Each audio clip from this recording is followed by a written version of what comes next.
La porte-parole du ministère russe des Affaires étrangères, Maria Zakharova, s'est exprimée ce jeudi sur la volonté de l'Europe de confisquer les avoirs déjà gelés. L'Europe va-t-elle passer à la vitesse supérieure quant aux avoirs russes gelés sur son territoire? C'est la tendance. Les 27 cherchent un compromis pour confisquer les biens immobiliers, yachts ou autres hélicoptères placés sous séquestre sur la Côte d'Azur, en Savoie, à Paris, en Italie ou en Allemagne. C'est du vol, a réagi, jeudi 27 octobre, Maria Zakharova, la porte-parole du ministère russe des Affaires étrangères, lors d'un point presse.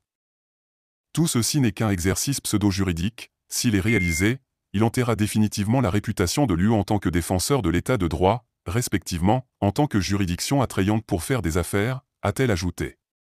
Avant de menacer, s'il s'agit d'une saisie réelle des avoirs des Russes ou de ceux de nos réserves d'État, la Russie prendra des mesures de riposte sans en dire davantage. Depuis le début de la guerre en Ukraine en février, l'Union européenne a gelé près de 17,5 milliards d'euros d'avoirs russes sur son territoire, via 8 paquets de sanctions. Au total, 1350 entités physiques et morales ont été sanctionnées au sein de l'UE, selon le représentant de la Commission européenne, Christian Huygens. Si l'Europe décide de confisquer tous ses biens, la vente des avoirs russes de la Côte d'Azur pourrait rapporter plus d'1 milliard d'euros. Un montant sans doute minoré selon les experts.